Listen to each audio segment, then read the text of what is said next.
Theoretical model ini membawa suatu postulat bahwa setiap orang itu memiliki tahapan tersendiri untuk merubah perilakunya. Jadi tiap orang itu pada level yang bisa jadi akan berbeda-beda.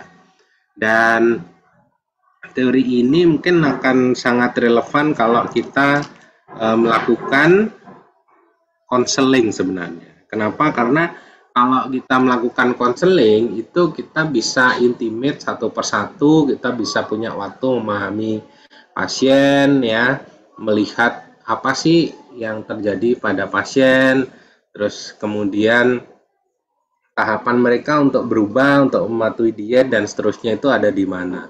Dan ini sangat relevan dengan perkembangan ilmu gizi khususnya precision nutrition juga gitu. Nah, kenapa ini diajarkan di edukasi gizi?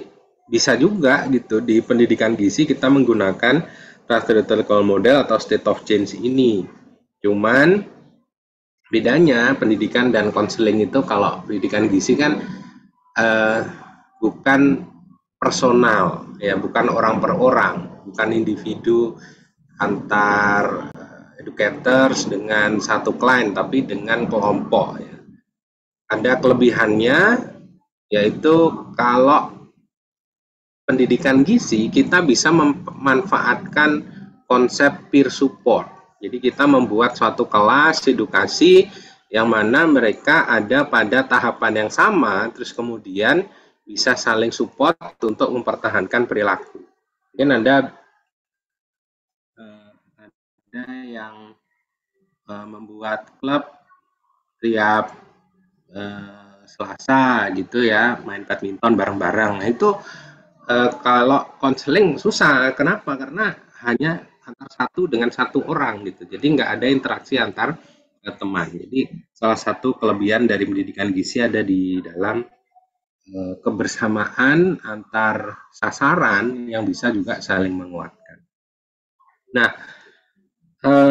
apa aja tahapan dari state of change? Ini memang ada beberapa asumsi dari theoretical model of change, diantaranya bahwa perubahan itu behavior change proses yang memiliki sekuensi, walaupun bisa jadi ada relapse juga di sana. Kemudian behavior is not random, jadi memang direncanakan. Ini beberapa asumsi yang ada di state of change ya. Nah, ini adalah tahapan dari state of change secara umum ya. Jadi diawali dari tahap pre-kontemplasi. Jadi orang tidak memahami, tidak sadar tentang perlunya untuk berubah. Berubah dalam apa? Berubah dalam melaksanakan suatu tindakan, perilaku yang diharapkan. Kalau kita bicara tentang pendidikan gizi, tentu adalah perilaku yang berkaitan dengan masalah gizi. Misal ada pasangan muda yang belum tahu tentang apa sih IMD gitu. Ya, jadi kalau tahap pre-kontemplasi ini orangnya memang benar-benar nggak tahu apa itu IMD. Definisinya apa, IMD itu makanan apa, dan seterusnya nggak tahu.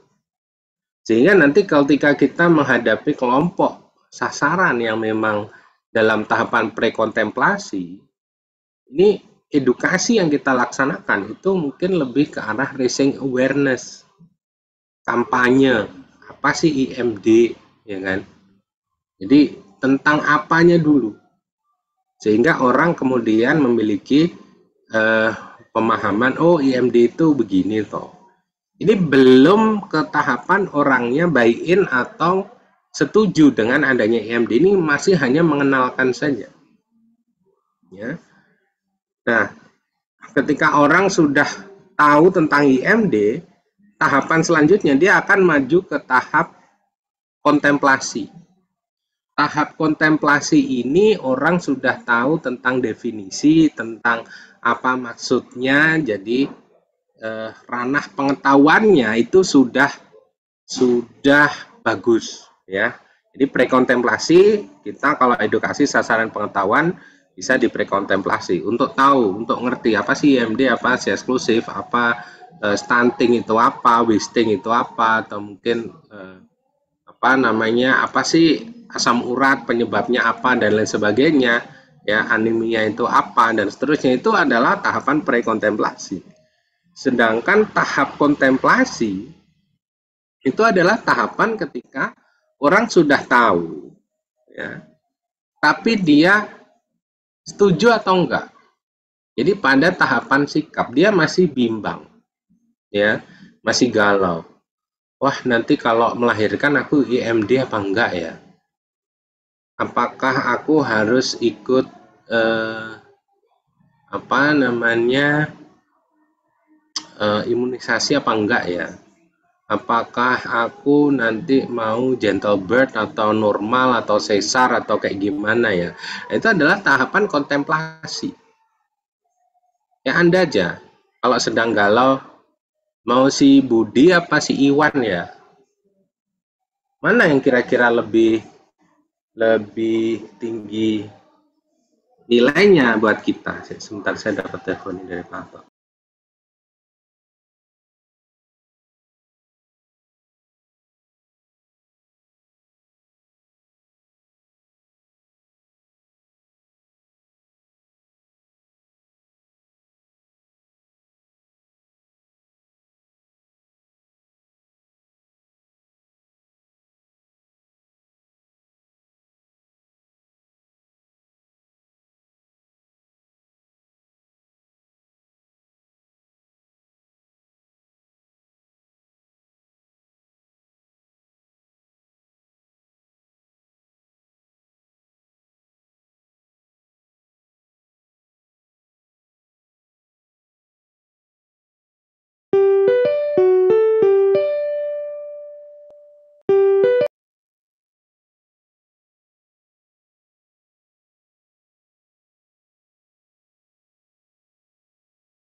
Hmm.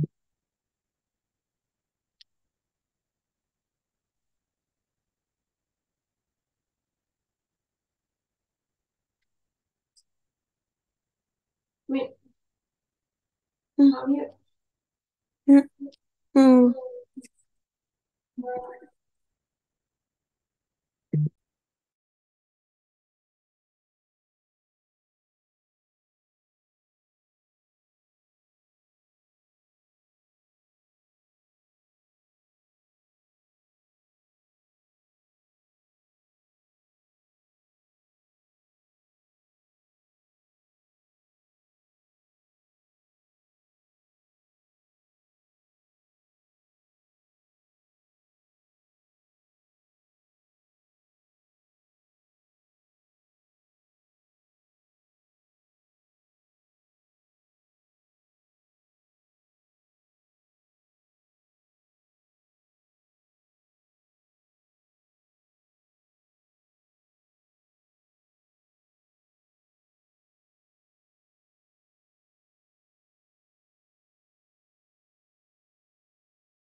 Halo, sampai mana ya tadi? Mohon maaf. Dengar suara saya kan ya? Tes, tes. Dengar, Bapak. Baik. Nah, tadi kalau prekontemplasi berarti kuncinya adalah awareness. Nah, awareness itu pengetahuan. Jadi memang menjelaskan apa sih katakan sumber vitamin A untuk mencegah KVA. Itu kan pengetahuan. Apakah kemudian orangnya mau makan wortel atau tidak, ya, mau itu adalah sikap. Dan itu ada di tahapan kontemplasi. Apa yang dilakukan seorang nutrition educator atau nutrition counselor ketika orang ada di tahapan kontemplasi itu adalah memberikan evidence, data, fakta, argumen yang pro dan kontra. Jadi, oh kalau konsumsi wortel itu manfaatnya begini. Kalau konsumsi wortel itu yang harus dikeluarkan beli itu harganya begini, rasanya mungkin begini. Itu pro kontranya di situ. Sehingga salah satu kunci keberhasilan edukasi pada tahapan kontemplasi adalah jangan menyuruh orang untuk bersikap sesuai dengan yang kita harapkan. Tapi biarkan mereka memilih sendiri. Kita sebagai educator adalah menyampaikan data fakta terkait yang mendukung IMD dan yang tidak mendukung IMD atau konsekuensi kalau melakukan IMD apa yang harus dikorbankan, ya. Misal kayak, oh mau ngasih sarapan untuk anak, ya, manfaatnya kayak gimana terkait dengan asupan glukosa ke otak, terus prestasi belajar, kemampuan kognitif yang kemudian akan bagus dibandingkan dengan secara teknis mungkin orang tuanya harus bangun pagi, menyiapkan makanan atau bekal makanan untuk anak. Ya kan? Itu baru setuju nggak setuju untuk melakukan apa? Nyiapkan sarapan untuk anak. Ya. Nah, harapannya ketika mereka dipaparkan dengan pro kontra data, manfaat, dan juga kekurangan dari tindakan-tindakan itu atau konsekuensi, maka mereka memiliki sikap. Yowes, nanti kalau mau lahiran, aku mau IMD. Karena IMD itu meningkatkan keberhasilan pemberian ASI eksklusif, terus terkait dengan perkembangan otak anak karena dapat kolostrum mungkin, terus ibunya juga mungkin akan ngerasa lebih nyaman karena bisa memberikan sesuatu yang terbaik untuk bayinya gitu ya kan. Tapi kontranya bisa jadi gimana nih para petugas penolong persalinannya, mereka mau nggak? Apakah kalau IMD harganya lebih mahal? Karena waktu yang diperlukan mungkin lebih lama daripada kalau anak lahir terus langsung dibawa perawat dibersihin gitu, nggak usah nunggu IMD. Bisa jadi itu adalah konsekuensi yang harus ditanggung. Nah, ketika mereka sudah tahu itu, akhirnya yakin ya wis nggak usah IMD atau ya wis IMD. Tahap berikutnya setelah kontemplasi itu adalah tahapan preparation, persiapan. Jadi orangnya sudah setuju, tapi dia perlu persiapan untuk melakukan tindakan itu. Ya, kayak contoh kasus IMD yang kita lakukan ya tentu harus menyiapkan kita nanti mau persalinan di mana, bagaimana rumah sakitnya, ramah anak enggak, mendukung IMD atau enggak. Ya, berarti kan harus cari, itu adalah persiapan sebelum tindakan atau perilakunya dilakukan kapan? Ya saat melahirkan. Jadi di briefing dulu dokternya, perawat, bidan yang akan menolong persalinan. Oh iya, sini memang IMD gitu. Nanti kalau nggak bisa atau sesar atau nggak normal atau kayak gimana, bisa nggak tetap IMD? Bisa diusahakan nggak? Nah itu dipersiapkan. Bisa kayak konsumsi wortel gitu ya. Ya persiapannya adalah beli wortelnya di mana, wortelnya jenis apa, harganya berapa, mungkin dipersiapkan. Ya, atau mungkin kayak menyiapkan sarapan apa sih yang perlu disiapkan, makan di sekolah bersama, mereka harus bawa bekal, ngasih informasi kepada orang tua untuk bawain anaknya bekal dan seterusnya, atau mungkin langsung disediakan di sekolah dan seterusnya. Itu adalah tahap persiapan. Jadi edukasinya adalah teknis, jadi kayak edukasi orang ini sudah paham, pengetahuannya udah bagus, dia juga sikapnya udah setuju, sekarang tinggal dia mau melakukan. Karena terkadang karena ada hambatan secara teknis, orang tidak jadi melakukan. Ya. Anak kita suruh makan sayur dan buah. Ya, kita melakukan edukasi di sekolah. Pentingnya sayur, buah, bla bla bla. Di rumah pulang, gak ono buah, nggak ada sayur. Lah dia mau makan kayak gimana? Ya, jadi bisa jadi edukasi kita fokusnya adalah tahap persiapan. Ya. Misal kayak IMD tadi, persiapannya adalah dukungan suami itu penting, makanya edukasinya mungkin bukan ke ibu yang akan melahirkan, tapi kepada suami, kepada bidan, kepada dokter spesialisnya, bahwa ini perlu IMD, mereka mau IMD. Jadi preparasi. Terus kemudian action, ketika melakukan, ini edukasinya, bentuk edukasinya itu adalah teknis, cara melakukan.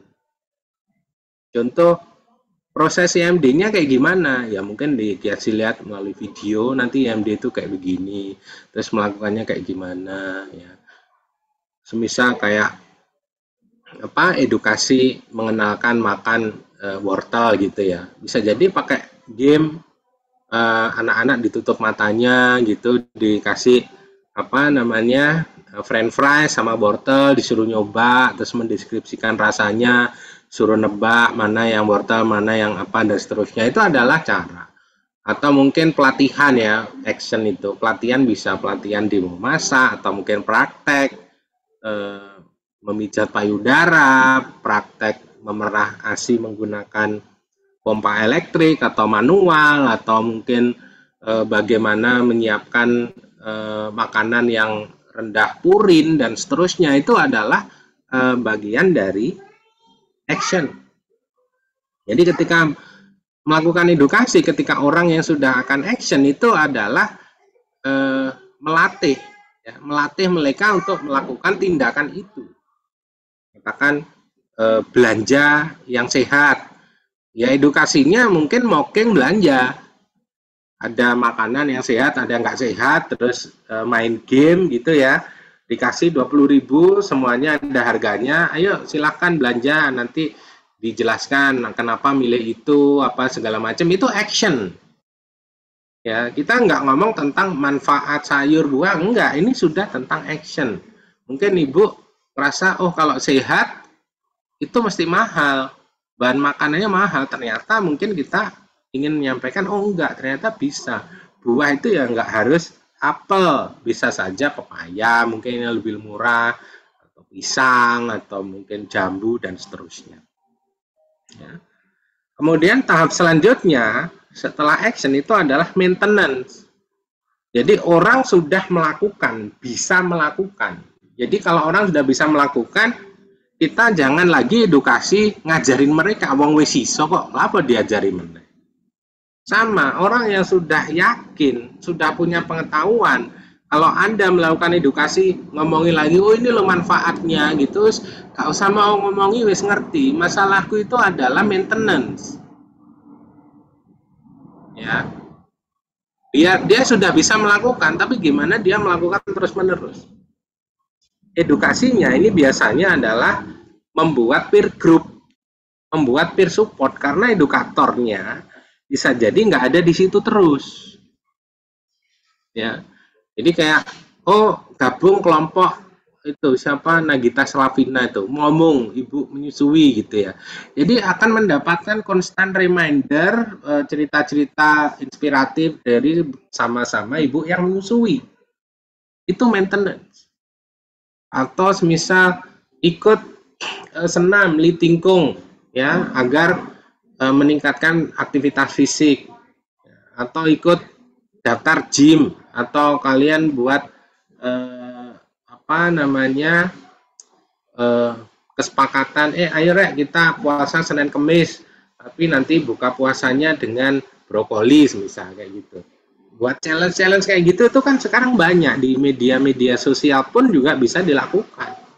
Ya, kayak lari berapa K, atau mungkin step 10.000 langkah dan seterusnya. Itu adalah cara-cara edukasi untuk meningkatkan maintenance. Kenapa? Karena ada challenge sesama teman-temannya yang saling support, bukan untuk bully. Ya, karena dia sudah bisa melakukan, caranya bisa. Ya, komunitas ibu menyusui, ada namanya AIMI, ya. Terus ada mungkin komunitas apa gitu, penyitas apa dan seterusnya. Itu adalah peer group yang bisa saling support untuk meningkatkan maintenance terhadap perilaku yang diharapkan. Nah, memang ada kemungkinan relapse. Relapse itu orang entah karena sesuatu, kesibukan dan lain sebagainya, akhirnya tindakan yang dilakukan itu dia berhenti. Katakan sebelum pandemi rutin melakukan kegiatan physical activity gitu. Begitu pandemi berhenti. Ini sudah nggak pandemi lagi. Mau melakukan mungkin dia harus mulai lagi. Mungkin nggak pre-kontemplasi, nggak kontemplasi karena udah setuju, tapi preparation menjadi penting. Ya. Jadi teori ini, ya, postulatnya adalah setiap orang itu akan ada pada tahapan-tahapan tertentu yang bisa jadi berbeda. Jadi kalau melakukan edukasi jangan gebyah uyah. Ya, gebyah uyah itu apa ya? Jangan blanket, jangan pokoknya saya mau menyampaikan bahwa MMS itu terbaik gitu. Manfaatnya begini-begini. Itu cuman prekontemplasi ya. Kalau orangnya udah setuju MMS itu penting untuk mencegah stunting, tapi adalah dia itu pengen action, nggak tahu belinya di mana, ya percuma. Karena pendidikan gizi itu sukses ketika orang sudah bisa mandiri menganggap tindakan itu sebagai kebutuhan, menjadi gaya hidupnya. Kalau belum ya memang masih ada di cycle ini yang bisa jadi relapse. Itu ya.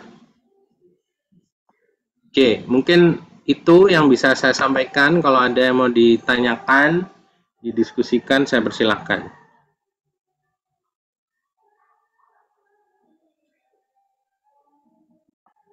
Ya. Siapa?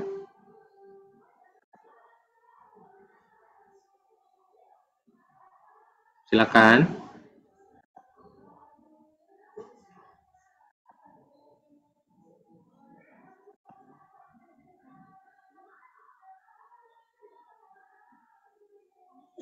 Ada yang mau ditanyakan atau didiskusikan?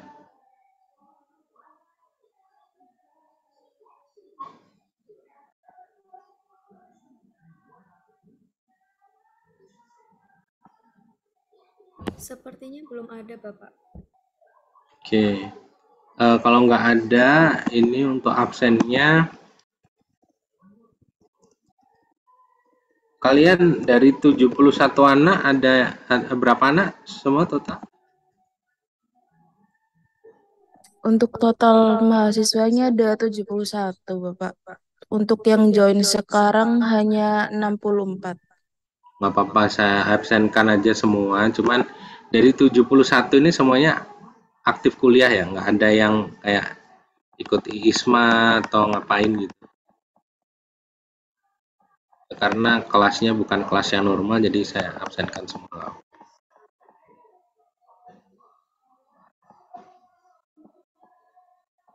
Jadi 71 semuanya aktif kuliah ya? Iya, aktif semua, Bapak.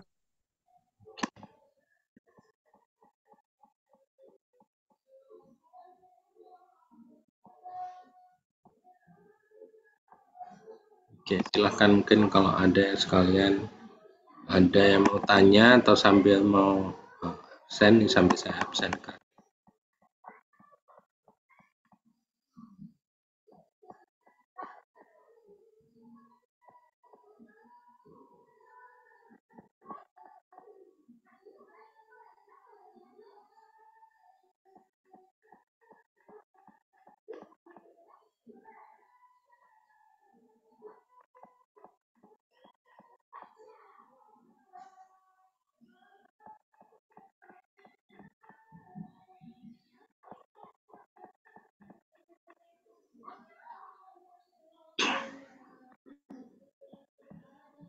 Besok yang ngisi praktikum siapa?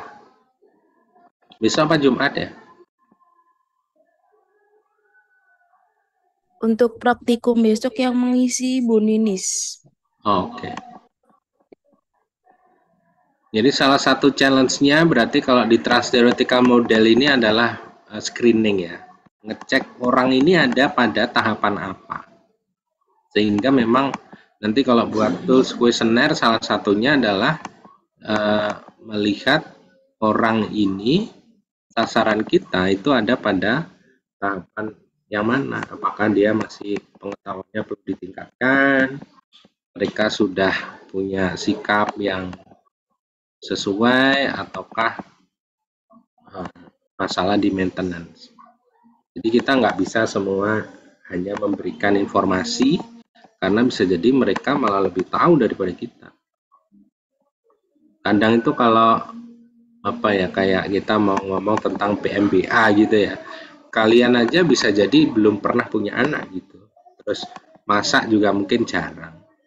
Emak-emak yang sudah mungkin punya anak 2, 3 itu mungkin lebih telaten, malah sudah biasa masak untuk anak, lebih pintar daripada Anda gitu. Jadi kita harus lihat apa yang menjadi apa istilahnya kebutuhan mereka, dan itu yang kita support melalui edukasi yang akan kita lakukan.